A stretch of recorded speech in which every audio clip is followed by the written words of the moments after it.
Hello everyone, welcome to physio Vigyan. तो आज का हमारा टॉपिक रहेगा असेसमेंट। असेसमेंट जैसे कि हम सबको पता है कि किसी भी पेशेंट को इवैल्यूएट करना और उसको क्या प्रॉब्लम है, आपने क्या क्या एग्जामिन किया, क्या ऑब्जर्व किया, क्या क्या चीज़ें देखी, क्या डायग्नोसिस बनाया, क्या आपका ट्रीटमेंट प्लान है, ये सारी चीज़ें आपके असेसमेंट में आती हैं। अगर हम असेसमेंट की बात करें तो हम मेनली 4 तरीके का असेसमेंट करते हैं फिजियो में। ठीक है, वो 4 तरीके के असेसमेंट होते हैं। एक तो होता है हमारा ऑर्थोपेडिक असेसमेंट, एक होता है हमारा कार्डियोथोरेसिक असेसमेंट जो कि रेस्पिरेटरी असेसमेंट होता है, एक होता है हमारा न्यूरोलॉजिक असेसमेंट और एक होता है स्पोर्ट्स असेसमेंट। ये चारों ही असेसमेंट शीट्स या फिर प्रोटोकॉल्स बहुत ही ज़्यादा डिफरेंट होते हैं आपस में एक दूसरे से। आप ऑर्थोपेडिक असेसमेंट को किसी भी न्यूरो के पेशेंट में नहीं कर सकते हो या फिर वाइस वर्सा। तो हर एक पेशेंट के लिए एक डिफरेंट असेसमेंट चार्ट बनेगा।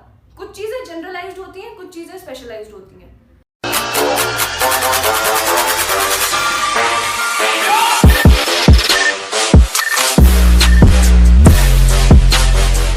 आज हम बात करेंगे ऑर्थोपेडिक असेसमेंट के बारे में कि अगर कोई ऑर्थो का पेशेंट आ रहा है तो उसमें हम असेसमेंट किस तरह से करते हैं। असेसमेंट की बेसिकली 2 कैटेगरीज होती हैं यहाँ जैसे आप देख रहे हैं। एक होता है सब्जेक्टिव असेसमेंट और एक होता है ऑब्जेक्टिव असेसमेंट। सब्जेक्टिव असेसमेंट में अगर देखा जाए तो जो भी चीज़ें पेशेंट से हम पूछते हैं, जो पेशेंट हमें बता रहा है, वो चीज़ें हमारे सब्जेक्टिव असेसमेंट में आती है। Subjective, the subject what subject tells us. ठीक है, तो वो सब्जेक्टिव असेसमेंट में आएगा। वहीं ऑब्जेक्टिव असेसमेंट में कौन सी चीज़ें आती हैं, जो आप एग्जामिन करते हो, जो आप टेस्ट करते हो, जो आप ऑब्जर्व करते हो, जो थेरेपिस्ट कर रहा है, जो थेरेपिस्ट अपने से पता कर रहा है, वो चीज़ें ऑब्जेक्टिव में आएंगी। जो पेशेंट बता रहा है वो सब कुछ सब्जेक्टिव में आएगा। ठीक, अब हम देखते हैं सबसे पहले कि सब्जेक्टिव असेसमेंट में हम क्या क्या चीज़ें नोट डाउन करते हैं या क्या क्या चीज़ें पूछते हैं। सबसे पहली चीज़ होती है डेमोग्राफिक डाटा। डेमोग्राफिक डाटा में क्या आता है, सबसे पहले तो आपको कोई भी पेशेंट आ रहा है, आपको उसका नाम पता होना चाहिए ताकि आप उसको एड्रेस कर सको। आपको उसका आईपीडी ओपीडी नंबर पता होना चाहिए। जिस भी, अगर वो हॉस्पिटल में आप काम कर रहे हो तो आपको उसका आईपीडी ओपीडी नंबर पता होना चाहिए, वार्ड नंबर पता होना चाहिए, ये सारी चीज़ें आपको पता होनी चाहिए। ठीक है, दूसरी चीज़ आपको उसका सेक्स पता होना चाहिए। सेक्स किस लिए, क्योंकि बहुत सारी डिजीजेस या फिर बहुत सारे डिसऑर्डर्स हमारी सोसाइटी में ऐसे होते हैं जो कि सेक्स ओरिएंटेड होते हैं। जेनेटिक सेक्स लिंक डिसऑर्डर्स होते हैं या फिर कुछ डिसऑर्डर्स मेल्स में ज़्यादा मिलते हैं, कुछ फीमेल्स में ज़्यादा मिलते हैं। तो आपको पता रहना चाहिए कि मेल है फीमेल है, जिससे कि आप पता लगा सको, एक रिकॉर्ड रख सको। फिर आ जाता है उसका ऑक्यूपेशन क्या है। बहुत सारे ऑक्यूपेशनल डिसऑर्डर्स भी पाए जाते हैं सोसाइटी में या फिर लोगों में, तो उसके हिसाब से भी आपको एक असेसमेंट तैयार करना पड़ता है कि अगर ये पेशेंट इस तरह का पर्टिकुलर ऑक्यूपेशन में है तो इसमें he is more prone to get these kind of disorders. ठीक है, दूसरा चीज आता है उसका एड्रेस। हम एड्रेस क्यों पता करते हैं पेशेंट का, कोई बता सकता है? एड्रेस हम इसलिए जानते हैं क्योंकि वो पेशेंट किस लोकेलिटी में रह रहा है, कहाँ पे रह रहा है, जिससे कि हमें ये पता चले कि उसका एक स्टेटस क्या है। आपको अगर पेशेंट का स्टेटस पता रहेगा तो आप ये चीज़ें पता कर सकते हो कि आपको उसको क्या चीज़ें प्रिस्क्राइब करनी है, क्या चीज़ें प्रिस्क्राइब नहीं करनी है। ठीक, नेक्स्ट चीज़ आ जाती है चीफ कंप्लेंट्स। अब इस पूरे सब्जेक्टिव असेसमेंट में सबसे मेन चीज़ होती है आपकी चीफ कंप्लेंट्स। क्यों? Chief complaints are those complaints जिसके साथ पेशेंट आपके पास आता है। पेशेंट को क्या प्रॉब्लम है वो पेशेंट आपको आके बताएगा, उसकी जो मेन प्रॉब्लम है उसको हम चीफ कंप्लेंट्स में लिखते हैं। अब चीफ कंप्लेंट्स में कभी भी टेक्निकल टर्म्स हम यूज़ नहीं करते, जैसे कि हमने लिख दिया इरिथमा हो रहा है, या फिर हमने लिखा टेंडरनेस हो रही है, या फिर हम बोलेंगे एंजाइना हो रहा है। तो ऐसी टेक्निकल टर्म्स आप कभी भी यूज़ नहीं करोगे चीफ कंप्लेंट्स लिखते हुए। पेशेंट ने अपनी लैंग्वेज में जो भी बोला है आप वही चीज़ लिखोगे। जैसे कि pain over the chest area, angina नहीं लिखोगे, आप लिखोगे pain over the chest area, redness. Never use the technical terms. ये सारी चीज़ें आपने नोट डाउन कर ली। अब उसके बाद हम लेते हैं हिस्ट्री। हिस्ट्री सिर्फ एक तरह की नहीं होती, अलग अलग टाइप की हिस्ट्री आपको लेनी पड़ती है पेशेंट से। आप जितने ज़्यादा सवाल करोगे, जितने बेसिक क्वेश्चंस करोगे, जितना ज़्यादा उसकी हिस्ट्री लोगे, उतना ज़्यादा आपको समझ में आएगा कि पेशेंट को प्रॉब्लम क्या है एक्चुअल में, और वो प्रॉब्लम कहाँ से शुरू हुई, प्रॉब्लम कैसे बढ़ रही है, कोई डिजीज़ कैसे घट रहा है, क्या रिलीविंग फैक्टर्स हैं, क्या एग्रेवेटिंग फैक्टर्स हैं, वो सारी चीज़ें हर कुछ आपको हिस्ट्री में से पता लगता है। अब हिस्ट्री कितने टाइप की हम लेते हैं? सबसे पहली चीज़ हो गई प्रेजेंट हिस्ट्री, या फिर इसको एक और चीज़ बोलते हैं कि हिस्ट्री ऑफ प्रेजेंट इलनेस। मतलब कि अभी जो बीमारी लेकर पेशेंट आपके पास आया है उसकी हिस्ट्री क्या है, वो प्रेजेंट इलनेस कब से शुरू हुई, ठीक है, मतलब कि डेट ऑफ ऑनसेट, अभी जो बीमारी या जो प्रॉब्लम लेके पेशेंट आपके पास आया है उसकी शुरुआत कब से हुई, उसका मैकेनिज्म ऑफ इंजरी, अगर इंजरी है या ट्रॉमेटिक है तो उसका मैकेनिज्म क्या था, कौन से ऐसे फैक्टर्स हैं जो कि उसको बढ़ा रहे हैं, कौन से ऐसे फैक्टर्स हैं जो कि उसको घटा रहे हैं। जैसे कि मान लो अगर पेशेंट को सिटिंग से स्टैंडिंग में आते ही घुटनों में दर्द होता है तो ये एक एग्रावेटिंग फैक्टर है, लेकिन अगर पेशेंट जैसे ही लेटता है तो उसको रिलीफ होता है, रिलीफ फील होता है, तो वो एक रिलीविंग फैक्टर है। अब मोड ऑफ ऑनसेट क्या था, मतलब सडन शार्प पेन था या फिर एक सडन ऑनसेट था या फिर इंसीडियस ऑनसेट था या फिर डल था, क्या था, ठीक है। और एक चीज आ जाती है कि पेन की हिस्ट्री आप लेते हो, पेन की हिस्ट्री कैसे, कि शार्प पेन है, शूटिंग पेन है, रेफर्ड पेन है या फिर डल एकिंग पेन है, किस तरह का पेन है, पेन कब से कब तक रहता है, रात में ज़्यादा रहता है, दिन में ज़्यादा रहता है, कुछ काम करते हो तो ज़्यादा रहता है या फिर आराम करते हो तो ज़्यादा रहता है, तो ये आप पूरी हिस्ट्री लोगे। अब इसके बाद एक चीज़ आ जाती है पास्ट हिस्ट्री, ये तो अभी उसको क्या बीमारी रही उसकी हिस्ट्री आपने ले ली प्रेजेंट हिस्ट्री में। एक हम लेते हैं पास्ट हिस्ट्री, मतलब कि क्या उसको हाइपरटेंशन रहता है, क्या उसको अस्थमा रहता है, क्या उसको टीबी की कोई भी हिस्ट्री है, क्या उसको कभी कोई इंजरी हुई थी, ट्रॉमा हुआ था, तो कोई भी ऐसी चीज़, कोई भी ऐसी रेलेवेंट हिस्ट्री जो कि आपको लगता है कि हाँ अभी की बीमारी से रेलेवेंट हो सकती है, इसका कोई असर पड़ सकता है अभी की बीमारी पे, तो वो सारी चीज़ें आप पास्ट हिस्ट्री में लोगे, ठीक है। नेक्स्ट चीज़ आ जाती है आपकी सर्जिकल हिस्ट्री, मतलब कि पेशेंट की पहले कोई मेडिकेशंस चली हैं, कुछ सर्जरी हुई है, जैसे हम बैक पेन के साथ पेशेंट आ रहा है तो क्या उसकी बैक की कोई सर्जरी हुई है, क्या उसकी लेमिनेक्टोमी हुई है, वेज ऑस्टियोटोमी हुई है, कोई ऐसी सर्जरी रही है, शियाटिका की हिस्ट्री रही है क्या, तो ये सारी चीज़ें आप सर्जरी में लेते हो, ठीक है। नेक्स्ट आ जाती है आपकी फैमिली हिस्ट्री। अब हम सोचेंगे कि प्रॉब्लम पेशेंट को है, फैमिली हिस्ट्री लेना क्यों ज़रूरी है, क्योंकि कुछ डिजीजेज या डिसऑर्डर्स ऐसे होते हैं जो कि कंजेनाइटल होते हैं, या तो बचपन से हैं या आपके फैमिली में किसी को रहा हो तो आपको है, या आपके फादर को बेशक नहीं रहा हो, आपके ग्रैंडफादर को रहा हो या ग्रैंड पेरेंट्स को रहा हो, आपके फादर्स की जनरेशन में स्किप कर गया हो और अब आपको है, तो वो जो जेनेटिक हिस्ट्री होती है वो लेना भी ज़रूरी होता है जेनेटिक डिसऑर्डर्स या हेरिडिटरी डिसऑर्डर्स में। नेक्स्ट आ जाता है पर्सनल हिस्ट्री, मतलब कि बहुत सारे डिसऑर्डर्स आज की, स्पेशली आज की डेट में बहुत ज़्यादा ऐसे फैल रहे हैं जो कि आपके खुद के लाइफस्टाइल की वजह से है।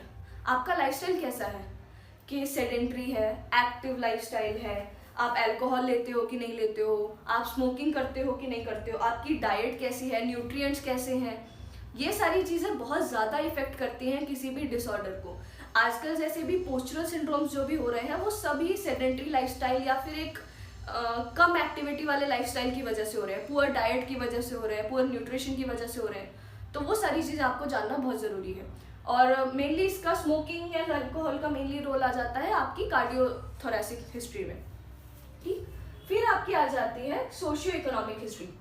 सोशियो इकोनॉमिक हिस्ट्री जैसे कि हमने यहाँ पर बात करी डेमोग्राफिक डाटा में कि हम एड्रेस क्यों लेते हैं, सेम वही चीज़ है, आप सोशियो इकोनॉमिक हिस्ट्री इसलिए लोगे क्योंकि अगर आप मान लो कि वो बंदा कहाँ रह रहा है, कोई भी पेशेंट है वो कौन से एरिया में रहता है, ठीक, उसकी इनकम कितनी है, मतलब कि वो कितने लेवल की आपकी जो भी प्रिस्क्रिप्शन है वो अफोर्ड कर सकता है कि नहीं कर सकता है, आप उसको बहुत हाई लेवल का ऑर्थोटिक या फिर प्रोस्थेटिक प्रिस्क्राइब कर दो और वो पेशेंट उस लायक ही नहीं है इकोनॉमिकली कि वो उसको खरीद पाए, तो इट इज़ यूजलेस।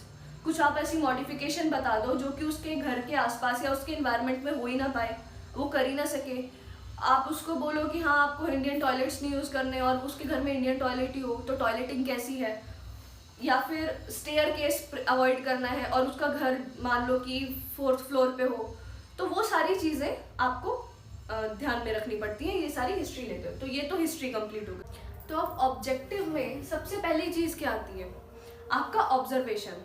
अब ऐसा कुछ नहीं है कि पेशेंट आया है, आपने पहले पूरा सब्जेक्टिव असेसमेंट लिया, उसके बाद आप पूरा ऑब्जेक्टिव असेसमेंट लोगे, उसके बाद आप ऑब्जर्व करना शुरू करोगे, इसमें बहुत सारा टाइम चला जाएगा। जैसे ही पेशेंट आपके केबिन के अंदर एंटर कर रहा है या फिर आप पेशेंट के पास जा रहे हो, डिपेंडिंग ऑन द सेटअप, तो आपका ऑब्जर्वेशन, जैसे ही पेशेंट आपके व्यू में आ रहा है आपका ऑब्जर्वेशन पार्ट स्टार्ट हो जाना चाहिए, ठीक है। आप पेशेंट को तभी से एनालाइज करना शुरू कर दोगे कि उसका बिल्ड क्या है, उसका पोस्चर क्या है, उसका अपीयरेंस क्या है, उसका एक्सप्रेशन क्या है, या फिर जो जो चीज़ें भी आप ऑब्जर्व कर सकते हो, ईच एंड एवरीथिंग, वो सारी चीज़ें आप तभी से ही ऑब्जर्व करना शुरू कर दोगे। आप बाद में सब्जेक्टिव असेसमेंट लेने के बाद में नहीं लिखने बैठोगे कि हाँ हमने ये ऑब्जर्व कर रहे हैं, अब कर रहे हैं। ये इनिशियली ये स्टार्ट हो जाएगा। तो ऑब्जर्वेशन में हम क्या क्या चीज़ें मेनली ऑब्जर्व करते हैं वो चेंज भी होता रहता है डिपेंडिंग ऑन द कंडीशन, लेकिन जो एक जनरल चीज़ें जो हम ऑब्जर्व करते हैं वो क्या है कि पेशेंट की बिल्ड कैसी है, पेशेंट का कलरेशन कैसा है, मतलब पेल है, रेडनेस है या फिर डार्क है, कम्प्लेक्शन कैसा है उस टाइम पर, ठीक है। पेशेंट का एप्रीहेंशन कैसा है, मतलब कि अगर पेशेंट आपके पास आ रहा है तो उसके फेस पे जो एक्सप्रेशन है वो कैसा है, क्या वो पेनफुल ऐसे ग्रिमेस दिखा रहा है, ऐसा कुछ एक्सप्रेशन है, या फिर किसी एक पर्टिकुलर मूवमेंट में करते हुए उसके फेस पे कुछ ऐसा एक्सप्रेशन आ रहा है, या फिर बहुत ही डल एक्सप्रेशन है उसके फेस पे, एप्रीहेंशन है। ये सारी चीज़ें आप ऑब्जर्व करोगे। और क्या करोगे, वो चल के यदि आपके पास आ रहा है तो उसका गेट पैटर्न कैसा है, नॉर्मल है, अब नॉर्मल है, कोई एक सिमिलर आपको पैथोलॉजिकल गेट पैटर्न दिख रहा है क्या, ये चीज़ें देखोगे। अगर आपको नॉर्मल विद क्लोथ्स पेशेंट में देखने में कुछ भी स्कार दिख रहा है, कोई एक्सटर्नल अप्लायंस के साथ आ रहा है क्या, कोई ऑर्थोसिस, प्रोस्थेसिस, कोई कास्ट, या फिर कोई भी स्लिंग लगा हुआ है पेशेंट को, या फिर कोई डिफॉर्मिटी, ऑब्जर्वेबल डिफॉर्मिटी तो नहीं है पेशेंट को कि वो लंगड़ा के आ रहा है, या फिर वो एम्प्यूटी है, या फिर उसका कुछ बायोमैकेनिकल अबनॉर्मेलिटी है, कुछ भी चीज़ है, जो भी चीज़ें आप ऑब्जर्व कर सकते हो, कोई इंजरी है, कोई वूंड है, कोई इन्फेक्शन के साइंस दिख रहे हैं आपको, आईज में रेडनेस दिख रही है, हर एक चीज़ जो कि क्लिनिकली रिलेवेंट हो सकती है वो सारी चीज़ें आप ऑब्जर्व करते हो, ठीक। इसके बाद आ जाता है हमारा पाल्पेशन। पाल्पेशन आप करते हो अपने थंब से।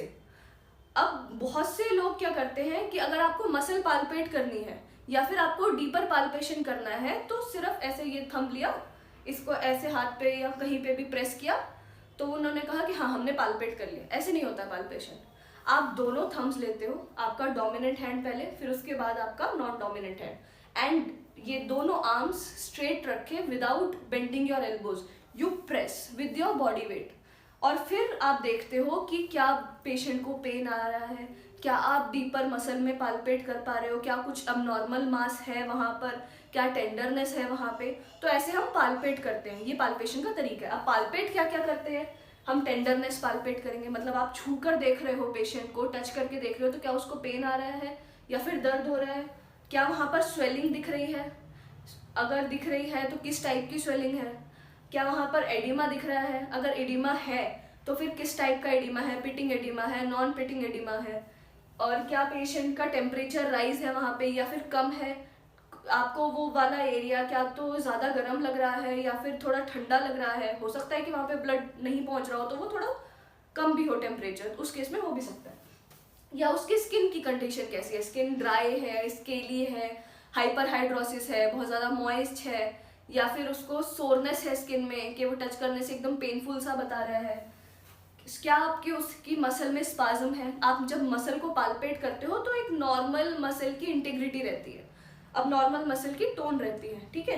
तो क्या वो नॉर्मल है, ज़्यादा टाइट है या फिर बिल्कुल फ्लैसिड है, वो किस तरह से पाल्पेट करोगे, कैसा है।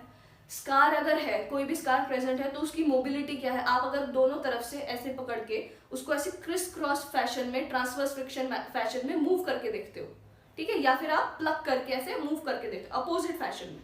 अगर वो इजीली मूव हो रहा है, मतलब कि उसको पेन नहीं आ रहा है उस मोबिलिटी में, तो ठीक है, लेकिन अगर उसको पेन आ रहा है तो मतलब आपका स्कार जो है वो मोबाइल नहीं है, आपको उसको मोबिलिटी भी देनी पड़ेगी। फिर क्या क्रेपिटस आ रहा है, आप कोई भी जॉइंट का मूवमेंट करके देख रहे हो तो क्या उसमें कड़कड़ करके साउंड आ रहा है, क्या आप कोई भी बोनी प्रोमिनेंस पाल्पेट कर रहे हो तो क्या वो अबनॉर्मल है, ज़्यादा प्रोमिनेंट है, या फिर बिल्कुल ही डल है, अबनॉर्मल है। ये सारी चीज़ें आप पाल्पेट करके देखते हो, ठीक। इसके बाद आ जाता है हमारा एग्जामिनेशन वाला पार्ट। एग्जामिन हम क्या क्या चीज़ें करते हैं as a physiotherapist, not as a medical professional, या फिर जो डॉक्टर्स एग्जामिन करते हैं उनका एग्जामिनेशन अलग रहता है। हम लोग क्या एग्जामिन करेंगे पेशेंट में, ठीक। हम लोग क्या क्या एग्जामिन करते हैं, आप पेशेंट का पोस्चर एग्जामिन करते हो।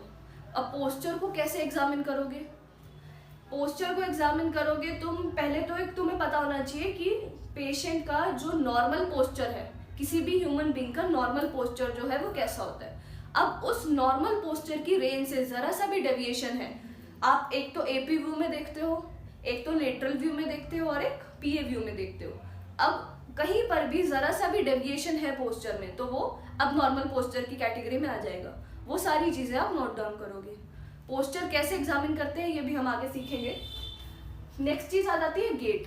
जब वो उसका वॉकिंग पैटर्न है वो कैसा है, क्या वो नॉर्मल है या फिर कुछ पैथोलॉजिकल गेट है, क्या वो सर्कमडक्टरी उसमें आ रहा है, हैंड टू नी गेट है, कुछ भी अब नॉर्मेलिटी है, या फिर एंटाल्जिक ही है, या फिर एक आपको ऐसा लग रहा है कि एक लिम्ब पे जो है पेशेंट ज़्यादा वेट दे रहा है, एक लिम्ब पे कम वेट दे रहा है। ये सारी चीज़ें आप एग्जामिन करते हो, गेट पैटर्न एग्जामिन करोगे। ठीक है। मोटर एग्जामिनेशन करते हो। मोटर एग्जामिनेशन कैसे, मतलब कि कोई भी चीज़ स्टिमुलस का मोटर रिस्पॉन्स पेशेंट का कैसा आ रहा है, वो सारी चीज़ें आप एग्जामिन करते हो। उसका कितना जल्दी रिस्पॉन्स आ रहा है या फिर लेट रिस्पॉन्स आ रहा है, हाइपरटोनिसिटी है या हाइपोटोनिसिटी है, हाइपर मोबाइल है, हाइपोमोबाइल है, उसके रिफ्लेक्सेस कैसे हैं, हाइपर रिफ्लेक्सिया है या फिर हाइपर रिफ्लेक्सिया। आप जर्क्स चेक करोगे, विसरल रिफ्लेक्सेस चेक करोगे, एब्डोमिनल रिफ्लेक्सेस चेक करोगे, ये सारी चीज़ें देखते हो। सेंसरी एग्जामिनेशन करते हो, उसको टच करके या फिर ब्रश से, ये सारी चीज़ें आप एग्जामिन करते हो। मोटर एग्जामिनेशन के अलग पार्ट्स होते हैं, सेंसरी एग्जामिनेशन के अलग पार्ट्स होते हैं। फिर आ जाता है आपका रेंज ऑफ मोशन। अगर किसी पर्टिकुलर जॉइंट में या किसी पर्टिकुलर एरिया में पैथोलॉजी है तो उस एरिया का रेंज ऑफ मोशन कितना जा रहा है। अब वो पता करने के लिए आपको सबसे पहले नॉर्मल रेंज ऑफ मोशन पता होना चाहिए कि किसी जॉइंट का नॉर्मल रेंज ऑफ मोशन क्या है। अगर उससे कम जा रहा है तो फिर आपको आगे देखना है कि वो किस वजह से कम जा रहा है। कई बार ऐसा भी होता है कि पेशेंट जो है वो हाइपर मोबाइल होते हैं, वो हाइपर फ्लेक्सिबल रहेंगे, उनकी लिगामेंट की या कैप्सूल की लैक्सिटी रहती है, जिसकी वजह से अगर मान लो 180 डिग्री का रेंज है तो वो 185, 90 इतना डिग्री भी लेके जाते हैं। तो उस केस में क्या आपको उस केस में कायरो देना है या फिर उस केस में क्या आप स्ट्रेचिंग करवाओगे पेशेंट को, ये सारी चीज़ें आपको एग्जामिन करनी पड़ती हैं। फिर आ जाता है एमएमटी, मसल स्ट्रेंथ कितनी है आपके पेशेंट की। आप ये 5 ग्रेड्स होते हैं उसकी सबको पता है, तो उस 5 ग्रेड्स के हिसाब से इवैल्यूएट करते हो कि आपकी मसल ग्रेड कितनी है। आप इनिशियली इवैल्यूएट करोगे मसल ग्रेड, फिर आप ट्रीटमेंट दोगे और एक बार ट्रीटमेंट के दौरान भी आप चेक करते रहोगे कि कुछ इंप्रूवमेंट हो रही है कि नहीं। ये सारे टूल्स होते हैं एग्जामिनेशन के। इसके बाद आ जाता है एंड फील, कि आप जब ये मैंने मूवमेंट किया तो यहाँ पर आके मेरा जॉइंट रुकेगा। अब जब वहाँ पे जॉइंट रुकेगा तो वो एंड रेंज ऑफ मोशन का फील कैसा है, नॉर्मल एंड फील है या फिर कुछ मुझे रबरी सा लग रहा है या फिर क्या पता मुझे टाइट लग रहा है, अटक रहा है कहीं पे, स्पास्टिसिटी तो नहीं है या रिजिडिटी तो नहीं है, वो सारी चीज़ें भी आप एग्जामिन करते हो। कैप्सुलर पैटर्न कैसा है, कैप्सुलर पैटर्न क्या होता है, हमारी जो जॉइंट की कैप्सूल होती है वो अलग अलग डायरेक्शन से टाइट हो जाती है। अब वो जिस डायरेक्शन से टाइट होगी उसकी अपोजिट डायरेक्शन में ज़्यादा मूवेबल होगी या ज़्यादा लैक्स होगी, तो वो कैप्सुलर पैटर्न क्या है। उसके बाद हमारा मसल गर्थ क्या है। मसल गर्थ हम कैसे एग्जामिन करते हैं, कैसे असेस करते हैं, जॉइंट से एक फिक्स्ड डिस्टेंस पे आपने मार्क किया और आपने टेप के जरिए उसको नाप लिया, फिर उसके बाद सेम पॉइंट पर आप अगले लिम्ब का लोगे और फिर दोनों को कंपेयर करोगे। ये 2-3 पॉइंट्स पर आप करते हो, मसल गर्थ देखते हो, क्या वो कम है मसल गर्थ एक जॉइंट की, एक लिम्ब की ज़्यादा है, या फिर बोन लेंथ जो एलएलडी में हम चेक करते हैं, ट्रू और अपारेंट लिम्ब लेंथ चेक करते हो आप, चाहे वो अपर लिम्ब की हो चाहे वो लोअर लिम्ब की हो, उसको भी चेक करते हो, सेगमेंटल लिम्ब लेंथ चेक करते हो। फिर आ जाते हैं हमारे स्पेशल टेस्ट। स्पेशल टेस्ट किसी भी पैथोलॉजी को पता करने के लिए बहुत ज़्यादा इंपॉर्टेंट होते हैं, क्योंकि ये एक तरह से आपका डिफरेंशियल डायग्नोसिस बनाने में हेल्प करते हैं कि आप ये पर्टिकुलर डिजीज़ के लिए है, ये पर्टिकुलर मसल के लिए है, प्रोवोकेटिव टेस्ट है या फिर नेगेटिव टेस्ट है। तो किसी भी, अब मान लो कोई पर्टिकुलर डिजीज़ आपको लग रहा है या पैथोलॉजी आपको लग रही है, आप सस्पेक्ट कर रहे हो, वो आपका प्रोविजनल डायग्नोसिस है। आपने सस्पेक्ट किया कि इस पेशेंट को हो सकता है कि कार्पल टनल सिंड्रोम हो, तो आप उसके लिए उसका स्पेशल टेस्ट करोगे, जैसे कि फैलेंस टेस्ट या फिर रिवर्स फैलेंस टेस्ट। तो फिर अगर वो स्पेशल टेस्ट पॉजिटिव आता है तो वो आपका एक कन्फर्मेटरी टेस्ट है या कन्फर्मेटरी साइन है कि आपको पता लग गया, अब कन्फर्म हो गया कि हाँ इसको वही पैथोलॉजी है जो कि हमने इनिशियली सस्पेक्ट करी थी। इस कन्फर्मेटरी या कन्फर्मेशन या फिर डिफरेंशियल डायग्नोसिस को बनाने के लिए आपके स्पेशल टेस्ट काम में आते हैं। दूसरी चीज़ हो जाती है आपका फंक्शनल असेसमेंट। फंक्शनल असेसमेंट में हम मेजरली न्यूरो के पेशेंट्स में देखते हैं या फिर ऑर्थो में भी, वो कितना फंक्शन अपने नॉर्मल एडीएल्स कर पा रहा है कि नहीं कर पा रहा है। नॉर्मल एडीएल्स में जैसे हमारी वॉकिंग हो गई, फीडिंग हो गई, बाथिंग हो गई, या फिर टॉकिंग स्पीच हो गया, लिसनिंग हो गया, ठीक है, ये सारी जो normal buttoning your shirt, going मतलब मेमोरी हो गई, ये सारी चीज़ें जो हैं वो आप फंक्शनल असेसमेंट में चेक करते हो वो कितना कर पा रहा है। अब किसी पेशेंट को ओए है तो वो अपना फंक्शनल कितना वॉक कर पा रहा है कि नहीं कर पा रहा है, तो वो सारी चीज़ें आपकी फंक्शनल असेसमेंट में आ जाती हैं। फिर आता है आपका वास्ट स्कोर आपके पेन के लिए, कि पेशेंट को इनिशियली कितना पेन था, फिर धीरे धीरे वो क्या वो पेन बढ़ रहा है आपके ट्रीटमेंट से, या फिर क्या वो पेन घट रहा है, कितना इंटेंसिटी का पेन है, ये आपके एग्जामिनेशन के अंदर आएगा। इसमें एक और चीज़ आती है, वो आ जाती है आपकी हायर फंक्शंस, जो कि हम मेनली न्यूरोलॉजिकल टेस्ट के लिए करते हैं या न्यूरोलॉजिकल असेसमेंट में करते हैं, जिसमें कि आपका कॉग्निशन, मेमोरी, क्यूरियोसिटी, ये सारी चीज़ें भी ऐड हो जाती हैं। अगली चीज़ होती है हमारी इन्वेस्टिगेशंस। अब ये जो एग्जामिनेशन था ये हमारा एज अ फिजियो एग्जामिनेशन था। इन्वेस्टिगेशंस में क्या होगा, एज अ क्लिनिशियन, मतलब कि कोई भी टेस्ट है या कोई भी एक्सरे है या ब्लड टेस्ट है या CT, MRI स्कैन, वाइटल्स, ये सारी चीज़ें जो कि हमको खुद को नहीं करना है, हमको रेफर करना है, और वो टेस्ट जो होकर आएंगे उनकी रिपोर्ट्स के जरिए हम पता लगाएंगे या इन्वेस्टिगेट करेंगे, वो चीज़ हो जाएंगी आपकी इन्वेस्टिगेशन में। या आप खुद से एग्जामिन नहीं करते हो, लेकिन आप रिपोर्ट्स या फिर रेफर करते हो पेशेंट को उनकी रिपोर्ट्स के लिए, अगर आपको रेलेवेंट लग रही हैं तो। फिर आ जाता है आपका डिफरेंशियल डायग्नोसिस। ऊपर भी हमने बात किया कि कुछ चीज़ें जो है हमारे डिफरेंशियल डायग्नोसिस को बनाने में हेल्प करती हैं, स्पेशल टेस्ट जैसे कि। लेकिन डिफरेंशियल डायग्नोसिस आखिर में होता क्या है? कुछ भी ऐसी डिजीजेस या ऐसी पैथोलॉजीज जो कि आपको लगता है कि आप कंफ्यूज्ड हो, आपको सिम्टम पता लगा, चीफ कंप्लेंट्स बताई पेशेंट ने, वो चीफ कंप्लेंट XYZ किसी भी पैथोलॉजी की में सेम हो सकती है, तो अब आप कैसे पता लगाओगे कि वो पर्टिकुलर पैथोलॉजी ही है, X ही है पेशेंट को, Y और Z नहीं है?